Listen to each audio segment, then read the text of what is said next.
Welcome back to another Minutes with a Man.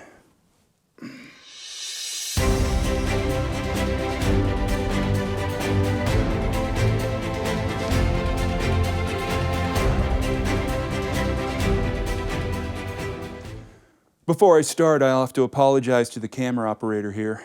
I just came back from fishing, hunting, cleaning my gun collection for the 100th time this week, hiking, chopping a tree for next winter, fighting off a grizzly bear, growing my beard, and then shaving it all off just to let it grow back a stubble as rough as 40 grit sandpaper. If you haven't figured it out yet, I'm as manly as man can get. It's in the name. Yep, that's all there is to masculinity, huh? Strength, stench, survival, and power, right? Definitely not any of that sissy stuff like feelings and sensitivity. In all seriousness, people, our world has a really skewed and blurred image of what it means to be an actual man or woman, masculine and feminine. I saw a commercial the other day. It was advertising some medication that could have complications for those who were assigned female at birth, as if it's up to the doctor's mood that day. I'm not trying to downplay those who really struggle with that kind of issue, but if it's not obvious to you by now, the powers and principalities of this world are introducing massive confusion in something that's been pretty binary for thousands of years. Today's question: what is masculinity?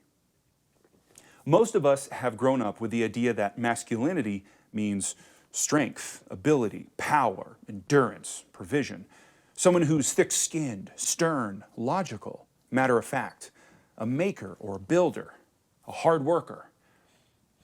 The world may identify the following as non-masculine traits: sensitivity, calm, understanding, empathy or sympathy, self-reflection, a shoulder to cry on, loving, patience, kindness, gentleness.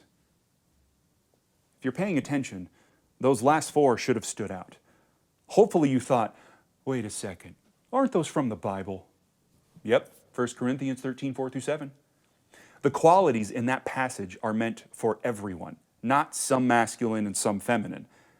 Kind of flies in the face of how the world defines manliness. So did Jesus, by the way. Think of all the interactions with Jesus throughout the New Testament. Though Jesus was biologically a male, he was the best version of all the things the world would consider more feminine traits.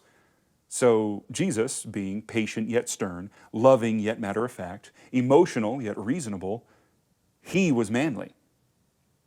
Yes, males and females tend to fit certain stereotypes, some being good and some being bad. But that doesn't mean we shouldn't pursue and grow in those other areas. If a man exhibits the commonly associated masculine traits, he needs to be at least open to growing in the not-so-common ones, because God may need him to be more sympathetic or a good listener or something.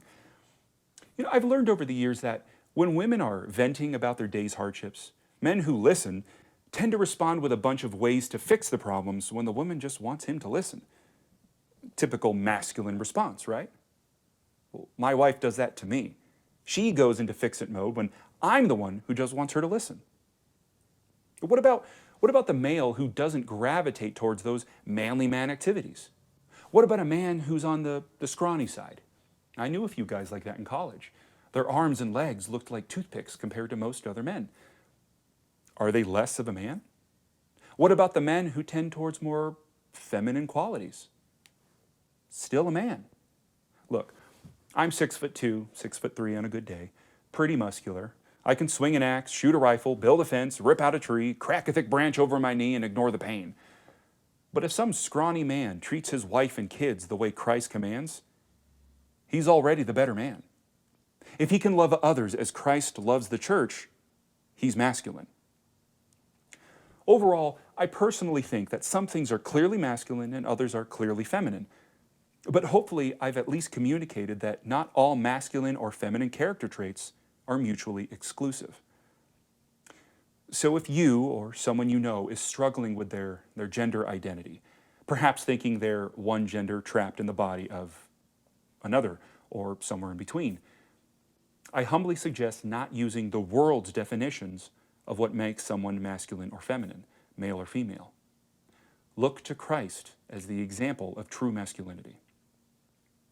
Thanks for listening.